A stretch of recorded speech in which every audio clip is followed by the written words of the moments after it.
ఆంధ్ర విశ్వవిద్యాలయం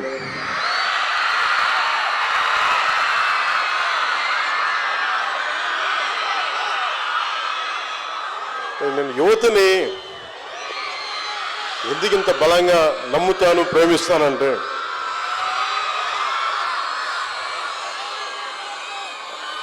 జీవితం తాలూకు వసంతం మీ ఉత్సాహంలో, మీ నవ్వుల్లో, మీ కేరింతల్లో. ఈ తరం కోసం, వచ్చే తరం కోసం కాకపోతే ఎవరైనా పనిచేసే ప్రయోజనం తల్లిదండ్రులు కావచ్చు, అధ్యాపకులు కావచ్చు, విశ్వవిద్యాలయాలు కావచ్చు, ఎవరైనా పనిచేసేది భావితరాల కోసం. భవిష్యత్తుకి సంసిద్ధం అవుతున్న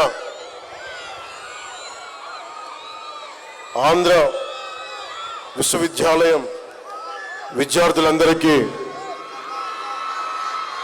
శతాబ్ది ఉత్సవాల సందర్భంగా నా శుభాకాంక్షలు తెలియజేస్తున్నాను.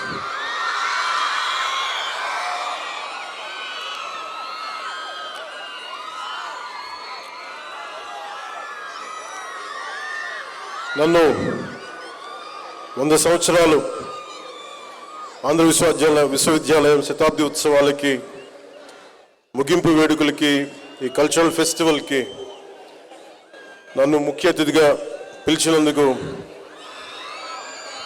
మనస్ఫూర్తిగా vice chancellor Andhra university professor Rajasekhar గారికి మనస్ఫూర్తిగా నా ధన్యవాదాలు తెలియజేస్తాను. ప్రొఫెసర్ విజయమోహన్ గారు program coordinator, AU mega cultural festival, అలాగే వంశీకృష్ణ యాదవ్ గారికి, ఆనరబుల్ ఎమ్మెల్యే విశాఖపట్నం సౌత్, ఇక్కడ ఆసీనులైన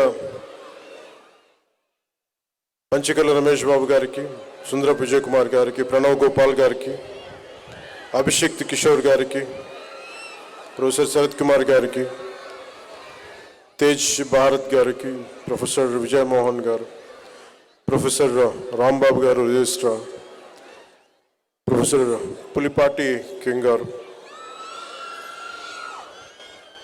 ప్రొఫెసర్ పల్లవి గారు, ప్రొఫెసర్ యుగంధర్ గారు, ప్రొఫెసర్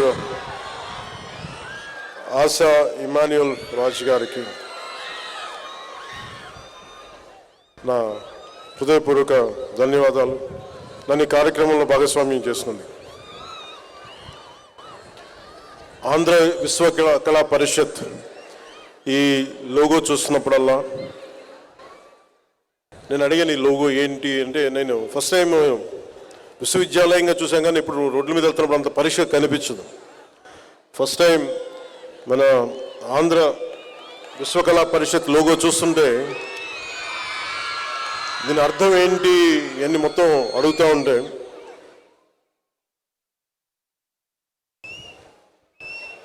మన యూనివర్సిటీ గొప్పతనం గురించి మాట్లాడబోయే ముందు మన యూనివర్సిటీ ఎంబ్లం ఎంత గొప్పది, ఎంత అందంగా చేశారని, దాని విలువలేంటి, దాని విజన్ ఏంటి, ఇవన్నీ చెప్పడానికి మన university లోగోలో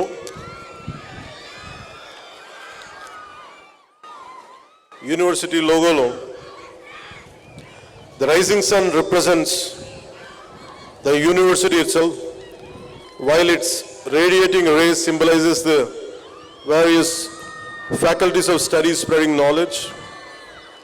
The lotus signifies the divine seed of goddess Lakshmi, and Saraswati representing growth and wisdom. The swastika depicts the vast and endless realm of knowledge. The two serpents represent the seekers and custodians of wisdom, highlighting the continuous pursuit and preservation of knowledge. ఇది చదివిన తర్వాత నాకు నిజంగా మీలాంటి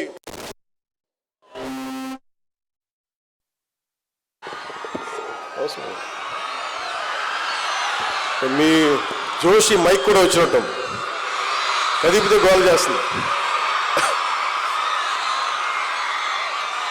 మనం మాట్లాడుకున్నాం, ఒక సంభాషణ చేసుకున్నాం.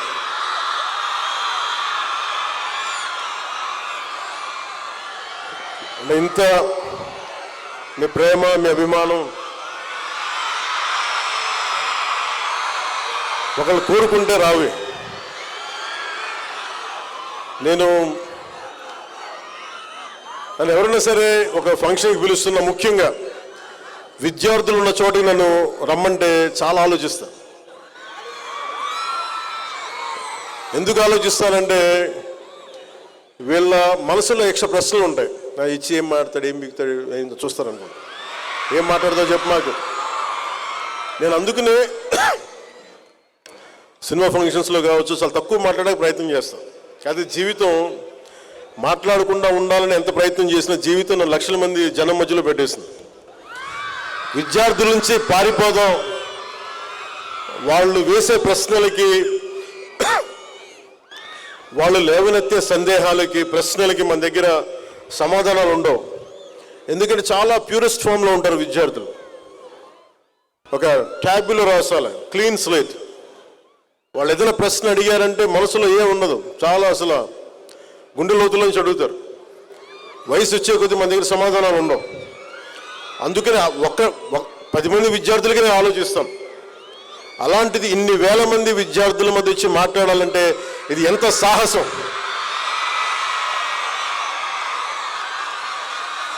ఒక అరాచక ప్రభుత్వాన్ని ఎదుర్కోవడం కంటే కూడా చాలా సాహసం.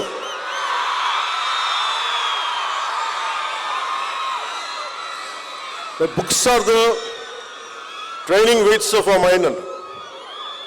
అలాంటిది పొద్దున్న లేస్తే పుస్తకాలతో కుస్తీ పట్టే మీతోటి ఒక మాట మాట్లాడాలి అంటే ఎంత ఆలోచించాలి. సో నేను మీ దగ్గర, యువత దగ్గర, విద్యార్థుల దగ్గర నేను తెలివితేటలు వాడు, మనసే వాడతాను. ఇక్కడ మీ దగ్గర నటన చేస్తే కుదరదు. ఈ సోదంతో చెప్పకుండా డైరెక్ట్గా పాయింట్కి రాని అనే మేము అనేస్తారు. అది నేను చాలా ఆలోచిస్తాను. సో నాకు ఈ యూనివర్సిటీ గురించి ప్రత్యేకించి ఈ భవనాలు ఎలా ఉంటాయి, ఏముంటాయంటే, నాకు యూనివర్సిటీకి ఎప్పుడు వైజాగ్ వచ్చినా చూస్తూ ఉంటాను. మనకి భగవంతుడు లోపలికి వచ్చే అదృష్టం ఇవ్వలేదు, మనకి చదువుకునే అవకాశం ఇవ్వలేదు, కానీ ఇలా లోపలికి వచ్చి మీతో కలిసే అవకాశం ఇచ్చాడు ఇన్ని సంవత్సరాల తర్వాత. కాకపోతే నాకు యూనివర్సిటీకి తీరుతెన్నులు ఎలా ఉంటాయి, ఏం జరుగుతాయి అంటానికి నా ఆత్మీయులు, పూర్వ ఆంధ్ర యూనివర్సిటీ విద్యార్థి త్రివిక్రమ్ శ్రీనివాస్ గారు ఇదే ఆంధ్ర యూనివర్సిటీలో ఎంఎస్సి న్యూక్లియర్ ఫిజిక్స్లో ఆయన మాస్టర్స్ తీసుకున్నారు. ఆయన ఐ థింక్ సరిగ్గా గుర్తుంటే గోల్డ్ మెడలిస్ట్ కూడా అనుకుంటా. నేను అనుకుంటాను ఇంత చదివి ఆయన న్యూక్లియర్ ఫిజిక్స్ ఆయన ఎంత కష్టపడ్డారు చదవడానికి, ప్రొఫెసర్లు ఎంత బలంగా ఉండేవాళ్ళు, ఎలా స్టార్ట్ చేశారు ఈ డిపార్ట్మెంట్స్ అని ఒక్కొక్క డిపార్ట్మెంట్ గురించి చెప్తా ఉంటే నాకు అలా తెలుసు ఆంధ్ర యూనివర్సిటీ గురించి.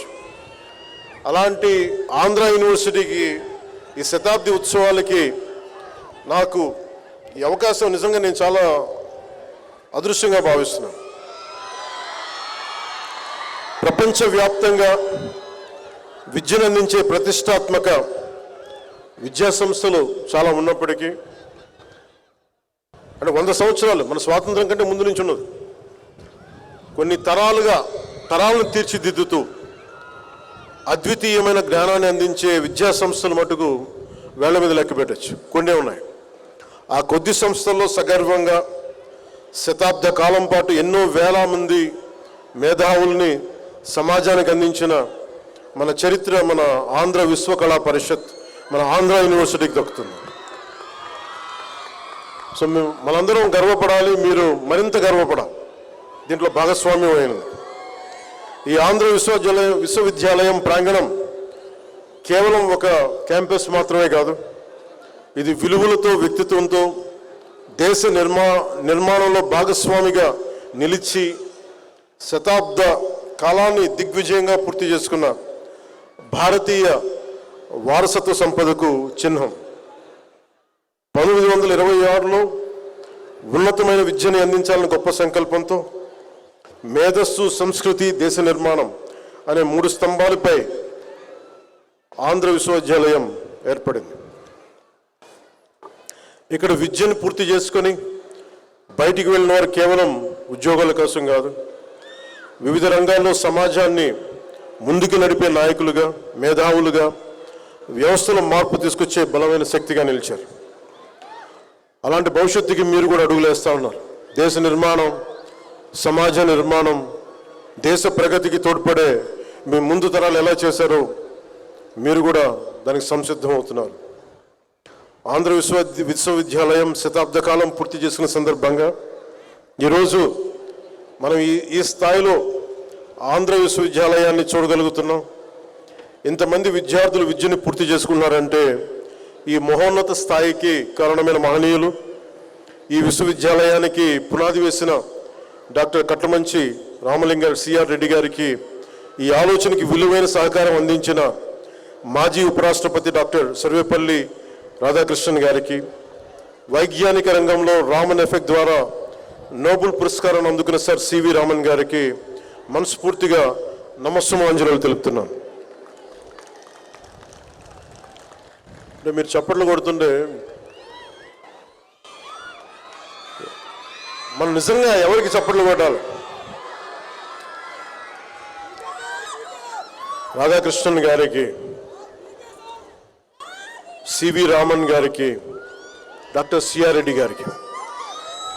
మనం హీరోలకి వీళ్ళకి చప్పట్లు కొడతాం, కానీ ఎవరి త్యాగాల మీద, ఎవరి వైజ్ఞానిక జ్ఞానంతో, ఎవరైతే మేధోశక్తితోటి దేశాన్ని నడిపిస్తారో నిజమైన నివాళులు కానీ, నిజమైన స్పందన కానీ వాళ్ళకే అర్పించాలి. మీరందరూ ప్రేమతో నాకు చప్పట్లు కొట్టినా ఆ చప్పట్లని ఆ మహనీయులకే నేను వారి పాదాల చెంతను వదిలేస్తున్నాను. నేను ఎందుకు యూనివర్సిటీస్కి ఇవన్నీ రానంటే, ఎందుకంటే నాకు అర్హత లేదని తెలుసు నాకు. ఎందుకంటే నేను మేధస్సుతోటి పోటీ పడలేను నేను. ఎందుకంటే మనుషుల్ని కదిలించగలిగేది, సమాజాన్ని ముందుకు నడిపించేది అలాంటి మహానుభావులు, ఇలాంటి వ్యవస్థని మనం ప్రతిష్ఠిస్తే అలాంటి వ్యవస్థకి అతిథిగా రావాలంటే కూడా నాకు అర్హత ఉందా అనుకుంటాం. కానీ నాకు అర్హత ఉందా లేదో ఇవన్నీ పక్కన పెడితే మీరు ప్రేమతో పిలిచారు, అందుకుని వచ్చాను. మీరు నిష్పక్షపాతంగా నా మనసులో ఉన్న అభిప్రాయం చెప్పమంటే, ఇలాంటి విశ్వవిద్యాలయాలకు వచ్చి, అలాంటి మహానుభావులు నడిపిన విశ్వవిద్యాలయాలకు వచ్చి నేను ఇలాంటి చెప్పడం నిజంగా నాకు ఇష్టం లేదు. కానీ ప్రేమ అంటే ఒకసారి మీతో పంచుకుంటే ఇది తెలుస్తుంది మీకు. ఒకసారి నేను ఎందుకు చెప్పడానికి వచ్చానంటే, చప్పట్లు కొట్టాల్సింది నాకు కాదు, మహానుభావులు చప్పట్లు కొట్టాలని చెప్పడానికైనా ఇలాంటి సందర్భాన్ని వాడుకోవచ్చని వచ్చాను. ఆంధ్ర విశ్వవిద్యాలయం శతాబ్ద కాలం ఈ ఆంధ్ర విశ్వకళా పరిషత్లో చదివిన ఎంతోమంది చరిత్రలో నిలిచారు.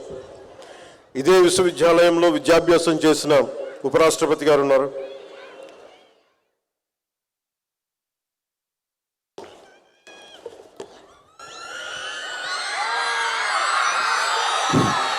మన జీవితంలో ఎటువైపు వెళ్ళాలి అనే మార్గాన్ని ఎంచుకునే ఆలోచన మనకి చదువుతో, యూనివర్సిటీతో మొదలవుతుంది. కానీ ఆ గమ్యాన్ని ఎలా చేరుకోవాలని మనం స్వశక్తితోనే మనం నిర్ణయించుకోవాలి. మీరు కేవలం ఈ విశ్వవిద్యాలయం విద్యార్థులు మాత్రమే కాదు, మీరు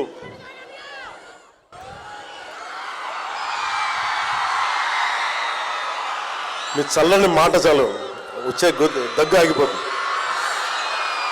మీరు కేవలం విశ్వవిద్యాలయం విద్యార్థులు మాత్రమే కాదు, మీరు ఈ విశ్వవిద్యాలయం భవిష్యత్తు. మీరు ఇక్కడ గడిపే సంవత్సరాల్లో మీ జీవితంలో ముఖ్యమైన క్షణాలు, మీ ఆలోచనలు తీర్చిదిద్దే అద్భుతమైన క్షణాలు. దేశ భవిష్యత్తుకు మీరే నావికులు. మీ విలువల్ని నిర్మించే క్షణాలు, మీ దిశని నిర్ణయించే క్షణాలు ఇవి.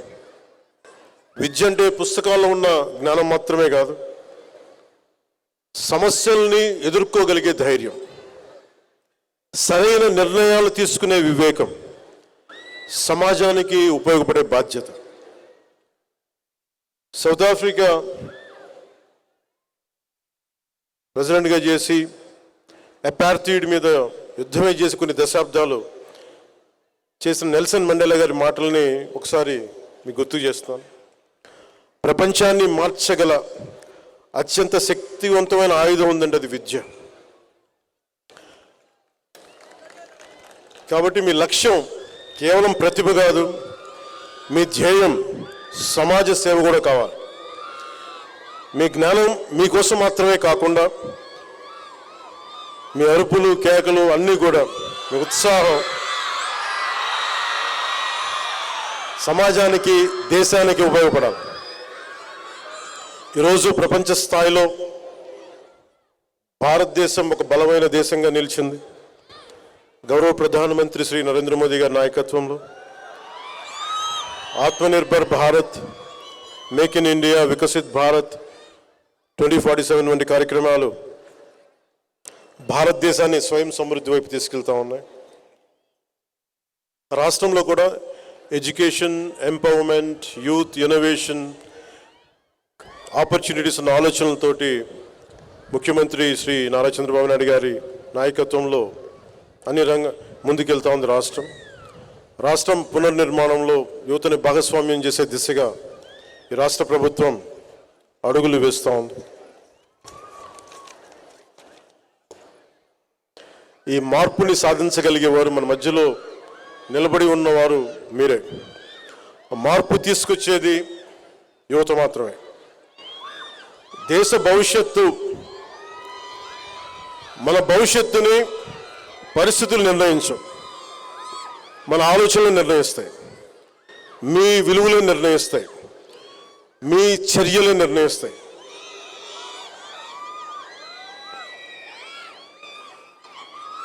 మీ విజ్ఞానం, మీ ఆలోచనలు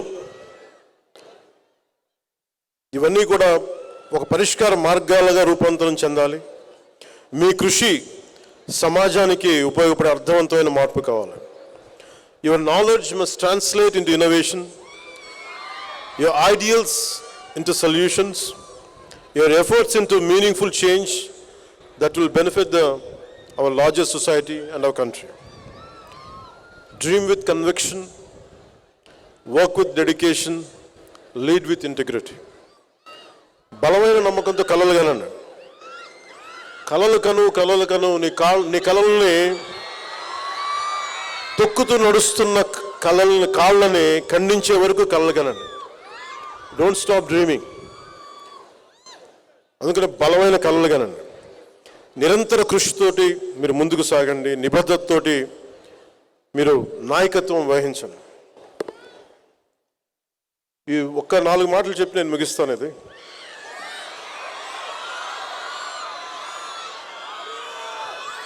నేను పాలిటిక్స్కి నేను మెయిన్గా రావడానికి ఒకటి నన్ను తీసుకొచ్చింది, భావితరం.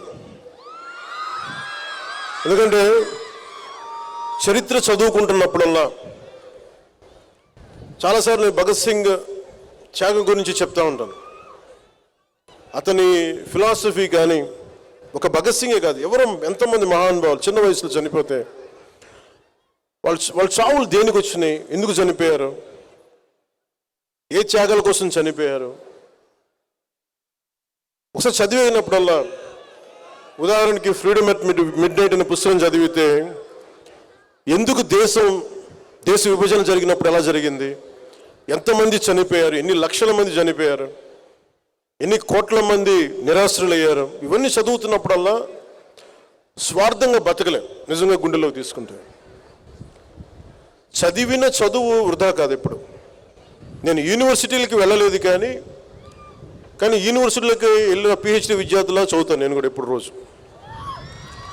అంటే నేను ఏం నమ్ముతానంటే పాపులారిటీ ఉండొచ్చు, కానీ పుస్తకాలని చదివి ఆ జ్ఞానాన్ని అనుభవ రూపంలో తీసుకొచ్చి అది ఒక విజ్డమ్గా మారకపోతే మటుకు మనకి లోతుపాతులు అర్థం కావు.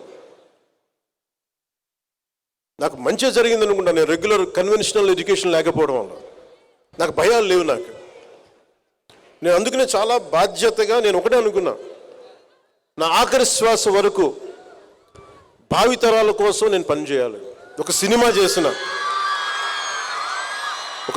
చేసిన ఎందుకంటే నిన్న శృంగేరి మఠాధిపతి ఏదో స్పీచ్ చూస్తూ ఉన్నాను. నేను చూస్తూ ఉంటే ఆయన అన్నది, ఆయన మాటల్లోనే, ఏ మనిషి కూడా సంపూర్ణమైన వ్యక్తిత్వం మనకు సంపూర్ణంగా ఉండడు, మనకు నచ్చేలా ఉండడు.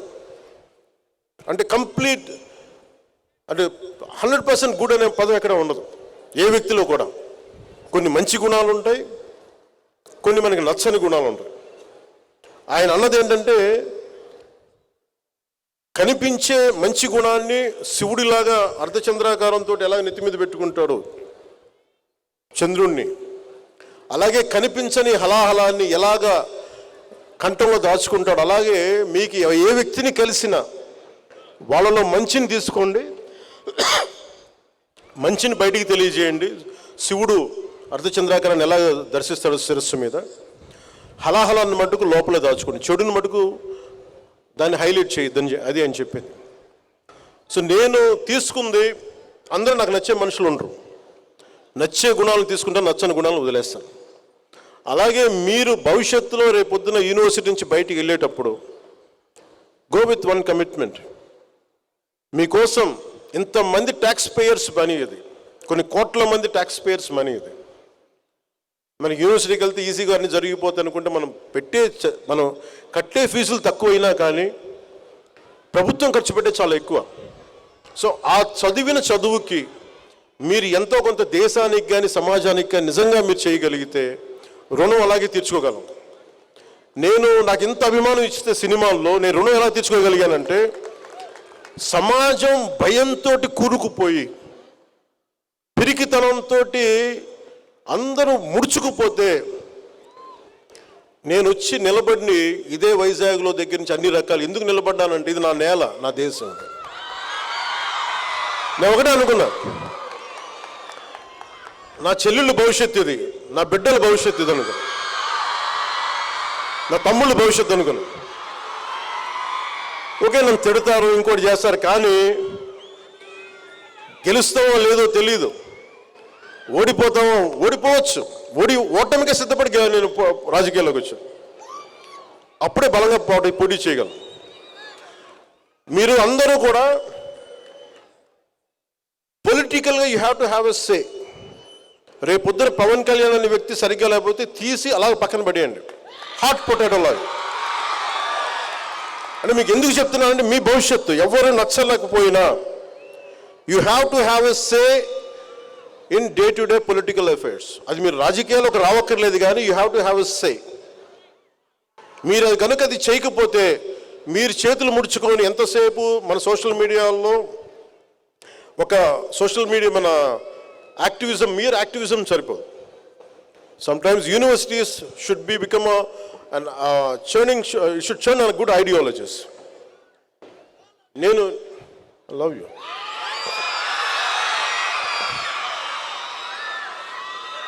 అంటే అలాగే మీరు ఐడియాలజీస్ని ఎంప్రెస్ చేసుకునేటప్పుడు మీకు నచ్చిన వ్యక్తి నాలాంటోడు చెప్పినా కానీ, లేదా ఒక కార్ల్ మార్క్స్ చెప్పినా కానీ, ఏ గొప్ప ఐడియాలజీ మీరు చెప్పినా కానీ, you put it to test.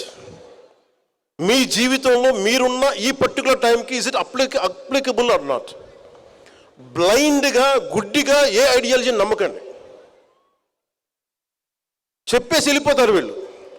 నేను ఎందుకు ఈ బాధ మీకే చెప్తున్నానంటే, 70ల్లో ఒక పర్టికులర్ ఐడియాలజీ పట్టుకొని, నేను 90స్లో ఒక పర్టికులర్ ఐడియాలజీ పట్టుకొని, 80స్లో ఒక బ్యాలెన్స్ లేని ఐడియాలజీస్ని పెట్టుకుంటే ఏం జరుగుద్ది అంటే, ఎంతమంది ఆ మాటలు విని అడవుల్లోకి వెళ్ళి చచ్చిపోయారో నాకు నిజంగా బాధ కలిగింది. It's all they made a one they have embraced one ideology which is not applicable. Practical results రావు. అందుకని యూనివర్సిటీస్లో విద్యార్థులు నాయకులు ఉండొచ్చు, ఐడియాలజీస్ ఉండొచ్చు, పొలిటికల్ పార్టీ తాలూకు అఫిలియేటెడ్ గ్రూప్స్ ఉండొచ్చు. As each one of you make sure what ideology is it worth to be embraced.